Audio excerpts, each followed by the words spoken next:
নবম পে স্কেলের গোপন মিটিং উন্মোচন করা হলো সবার সামনে। নবম পে স্কেলের গ্যাজেট প্রকাশ নিয়ে সর্বশেষ অগ্রগতি এবং পে কমিশনের আসন্ন গুরুত্বপূর্ণ বৈঠককে ঘিরে বিস্তারিত আপডেট নিয়ে হাজির হয়েছি আমরা। প্রিয় সরকারি চাকুরিজীবী ভাই ও বোনেরা, আজকের সকালের আপডেট নিউজে আপনাদের সবাইকে স্বাগতম। যারা আমাদের চ্যানেলে নতুন তারা এখনই চ্যানেলটি সাবস্ক্রাইব করে নিন। পাশাপাশি কমেন্ট করে অবশ্যই জানাবেন আপনারা কোন জেলা থেকে ভিডিওটি দেখছেন। চলুন আর কথা না বাড়িয়ে সরাসরি আজকের গুরুত্বপূর্ণ সংবাদে প্রবেশ করি। দীর্ঘদিন ধরে অপেক্ষায় থাকা সরকারি চাকুরিজীবীদের জন্য নবম জাতীয় পে স্কেল নিয়ে নতুন বার্তা সামনে এসেছে। দেশের একটি শীর্ষস্থানীয় গণমাধ্যম দ্য ডেইলি ক্যাম্পাসের প্রতিবেদনের বরাতে জানা গেছে, নতুন বেতন কাঠামোর সুপারিশ প্রণয়নের লক্ষ্যে আজ বৃহস্পতিবার ১৯ ডিসেম্বর আবারও গুরুত্বপূর্ণ বৈঠকে বসতে যাচ্ছে জাতীয় বেতন কমিশন বা পে কমিশন। এই বৈঠককে কেন্দ্র করে সরকারি কর্মচারীদের মধ্যে নতুন করে আশা ও আগ্রহ তৈরি হয়েছে। কমিশনের এক দায়িত্বশীল কর্মকর্তা নাম প্রকাশ না করার শর্তে জানিয়েছেন, আজ দুপুর ২:৩০টার দিকে বাংলাদেশ সচিবালয়ে এই নীতি নির্ধারণী বৈঠক অনুষ্ঠিত হওয়ার কথা রয়েছে। পে কমিশন সূত্র জানায়, এর আগেও একাধিক ধাপে কমিশনের সদস্যরা সভা করেছেন এবং বিভিন্ন পরিসংখ্যান ও তথ্য বিশ্লেষণ করেছেন। তবে আজকের সভাটিকে বিশেষভাবে গুরুত্বপূর্ণ হিসেবে দেখা হচ্ছে। ওই কর্মকর্তা আরও জানান, আজকের আলোচনায় মূলত নবম পে স্কেলের খসড়া সুপারিশ নিয়ে বিস্তারিত মতবিনিময় হবে। তবে আজই চূড়ান্ত সুপারিশ প্রস্তুত হবে কিনা সে বিষয়ে নিশ্চিত করে কিছু বলা যাচ্ছে না, কারণ বেতন কাঠামোর সঙ্গে জড়িত রয়েছে বহু জটিল অর্থনৈতিক, প্রশাসনিক ও বাজেট সংক্রান্ত বিষয়। এসব কারণে আরও একাধিক বৈঠকের প্রয়োজন হতে পারে বলে ধারণা করা হচ্ছে। কমিশনের অভ্যন্তরীণ সূত্রে জানা গেছে, অনলাইনে জমা পড়া মতামত এবং বিভিন্ন সরকারি কর্মচারী সংগঠনের পাঠানো প্রস্তাবগুলো বর্তমানে কমিশনের সদস্যরা গভীরভাবে বিশ্লেষণ করছেন। আজকের বৈঠকে সেই বিশ্লেষণের আলোকে সুপারিশ চূড়ান্ত করার পথ খোঁজা হবে। তবে পে স্কেলের প্রভাব দেশের সামগ্রিক অর্থনীতি ও দীর্ঘমেয়াদী বাজেট পরিকল্পনার সঙ্গে সংশ্লিষ্ট হওয়ায় দ্রুত সিদ্ধান্ত নেওয়া কমিশনের জন্য বড় চ্যালেঞ্জ হয়ে দাঁড়িয়েছে। জানা গেছে, নবম পে স্কেল নিয়ে বিভিন্ন সংস্থা ও সংগঠন থেকে বিপুল সংখ্যক প্রস্তাব কমিশনের কাছে এসেছে।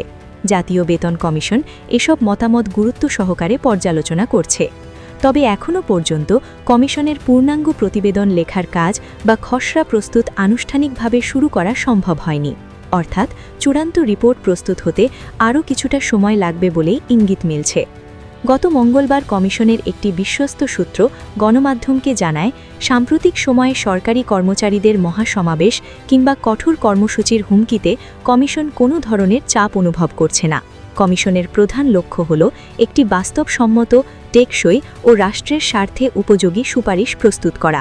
এ কারণে তারা বাহ্যিক চাপ উপেক্ষা করে প্রতিটি প্রস্তাব পুঙ্খানুপুঙ্খভাবে যাচাই করে দেখছেন। কমিশনের ওই কর্মকর্তা স্পষ্টভাবে বলেন, কর্মচারীরা তাদের দাবি আদায়ে আন্দোলন করতেই পারেন, তবে আন্দোলন দমন করা বা মিথ্যা আশ্বাস দেওয়া কমিশনের কাজ নয়। কমিশনের দায়িত্ব হল নির্ধারিত সময়সীমার মধ্যে একটি গ্রহণযোগ্য সুপারিশ তৈরি করে সরকারের কাছে জমা দেওয়া। নবম পে স্কেলের রিপোর্ট জমা দিতে আর কত সময় লাগতে পারে এমন প্রশ্নে তিনি জানান, রিপোর্ট সম্পূর্ণ প্রস্তুত হলে গণমাধ্যম কিংবা সংশ্লিষ্টরা কোনো না কোনোভাবে আগাম সংকেত পেয়ে যাবেন। এরপর কমিশনের চেয়ারম্যান আনুষ্ঠানিকভাবে বিস্তারিত ব্যাখ্যা দেবেন। এদিকে সরকারি কর্মচারীদের আন্দোলনের গতি প্রকৃতিতেও কিছুটা পরিবর্তনের আভাস পাওয়া যাচ্ছে। কঠোর কর্মসূচির ঘোষণা থাকলেও সাম্প্রতিক সময়ে সচিবালয়ে আন্দোলনকারীদের বিরুদ্ধে প্রশাসনিক কঠোরতা এবং প্রাথমিক বিদ্যালয়ের শিক্ষক আন্দোলন পরবর্তী পদক্ষেপের কারণে অনেক সংগঠন এখন সতর্ক অবস্থানে রয়েছে। তারা আশঙ্কা করছেন, এই মুহূর্তে কঠোর আন্দোলনে গেলে চাকরি বিধিমালা লঙ্ঘনের অভিযোগ বা শাস্তিমূলক ব্যবস্থার মুখে পড়তে হতে পারে। এই পরিস্থিতিতে আন্দোলনরত সংগঠনগুলো এখন সরকারের সিদ্ধান্ত এবং প্রধান উপদেষ্টার প্রেস সচিবের বক্তব্যের দিকে তাকিয়ে পরবর্তী কর্মসূচি নির্ধারণের চিন্তাভাবনা করছে।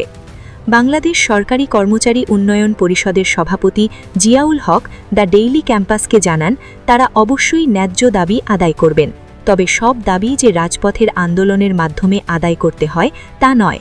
পে স্কেলের মতো সংবেদনশীল ইস্যুতে আলোচনার পথকেই তারা বেশি গুরুত্ব দিচ্ছেন। তিনি আরও বলেন, সচিবালয়ে সাম্প্রতিক কিছু ঘটনার কারণে বাইরের সাধারণ কর্মচারীদের মধ্যে নেতিবাচক মনোভাব তৈরি হয়েছে। এসব বিষয় বিবেচনায় রেখেই তারা পরবর্তী সিদ্ধান্ত নেবেন। অন্যদিকে বাংলাদেশ সরকারি কর্মচারী সমন্বয় পরিষদের মহাসচিব বেল্লাল হোসেন জানিয়েছেন, অর্থ উপদেষ্টা সালেহউদ্দিন আহমেদের সঙ্গে সাক্ষাতের জন্য তারা একটি আনুষ্ঠানিক আবেদন জমা দিয়েছেন এবং সাক্ষাতের অপেক্ষায় রয়েছেন।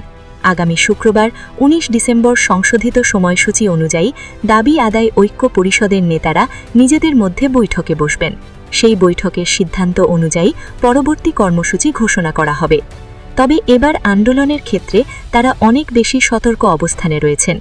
বাংলাদেশ সরকারি চাকুরিজীবী দাবি আদায় ঐক্য পরিষদের মুখ্য সমন্বয়কারী ওয়ারেশ আলী স্পষ্টভাবে জানিয়েছেন, সরকারি চাকরি বিধিমালা ও শৃঙ্খলার বাইরে গিয়ে কোনো কর্মসূচি দেওয়া হবে না। তিনি বলেন, আমরা প্রজাতন্ত্রের কর্মচারী, তাই হঠকারী বা আইন বহির্ভূত কোনো কর্মসূচি আমাদের উদ্দেশ্য নয়। উল্লেখ্য, সরকারি চাকুরিজীবীদের জন্য নতুন বেতন কাঠামো প্রণয়নের লক্ষ্যে চলতি বছরের আগস্ট মাসে অন্তর্কালীন সরকার এই পে কমিশন গঠন করে। বিধি অনুযায়ী কমিশনের ৬ মাসের মধ্যে সুপারিশ জমা দেওয়ার কথা রয়েছে।